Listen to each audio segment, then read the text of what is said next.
Good afternoon, this is HorseRacingNation.com handicapper Jarrod Horak, and in this video we're going to recap the Kentucky Derby and we're going to preview the Preakness Stakes. The Kentucky Derby had a 20-horse field, and who would think that the top 4 betting choices would finish 1st, 2nd, 3rd, and 4th in exact betting order, but that's exactly what happened in this Kentucky Derby 2016. And your betting favorite, Nyquist, he figured to stalk the pace, and the shape of the race came up probably just like we thought it would. Danzig Candy went out there, he figured to set the pace, he figured to only be a pace factor, and that was the case. Nyquist was able to sit off of him and stalk what were fast fractions on paper anyway. They were going pretty quick, 22, 45, 110 and change.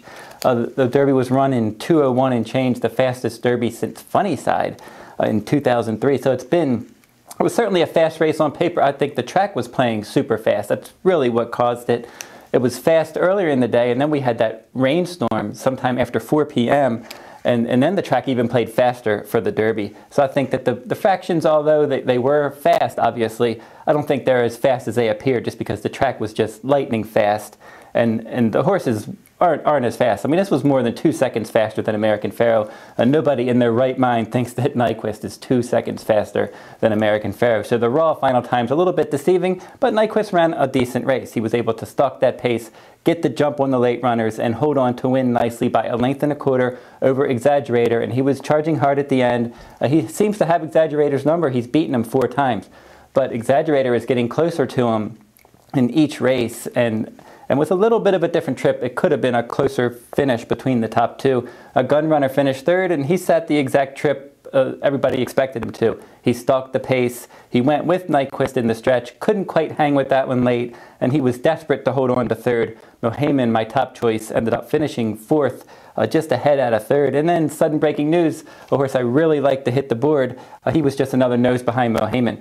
So those top 5 all ran good races. Sudden breaking news had a troubled trip from well back. Mohaymen, slow start, seemed to struggle getting hold of the track in the early going, and he wasn't embarrassed.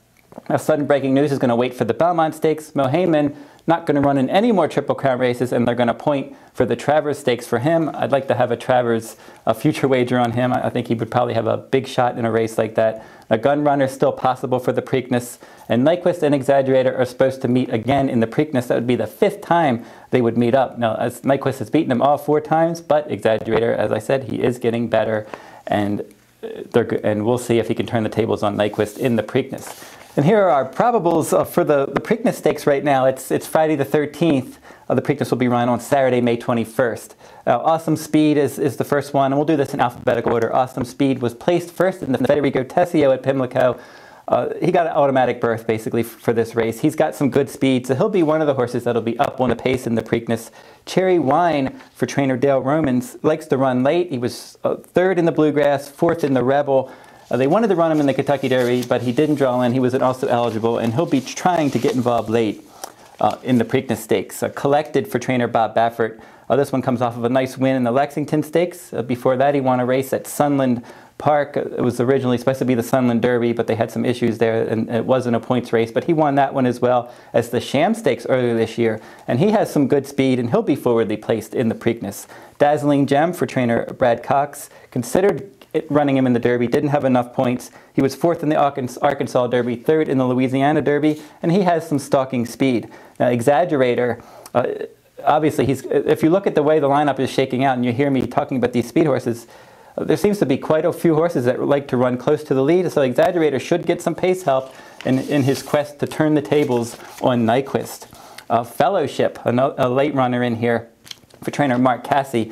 He used to run for Stanley Gold in California. He was 3rd in the Florida Derby, the Fountain Youth, and the Holy Bull. And then he was 4th in the Pat Day Mile on the Kentucky Derby undercard, and he'll try to get involved late. Gun Runner is still possible. He would set a good stalking trip, just like he always does. Florent Giroux has rode him so well in the Risen Star, the Louisiana Derby, and the Kentucky Derby as well. So look for him to be a pace factor if he goes in Baltimore. Lonnie would be the next one.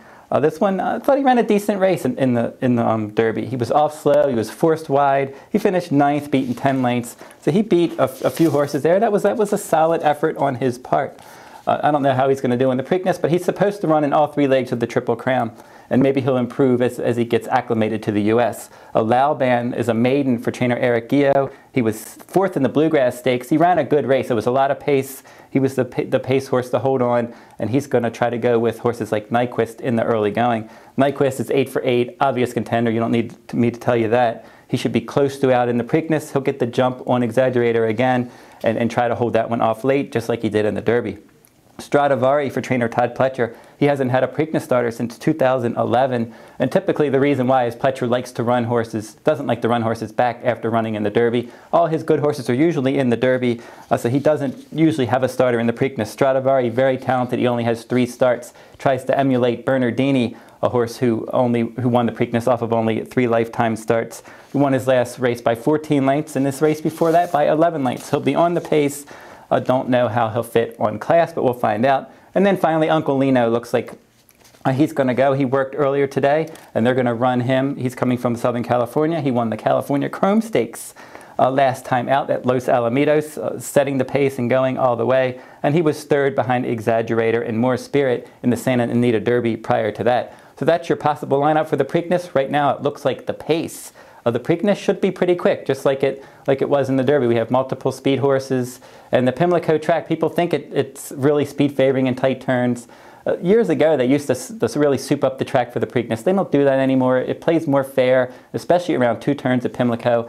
So your contender can come from anywhere. The pace should be honest. Everybody should have a decent shot.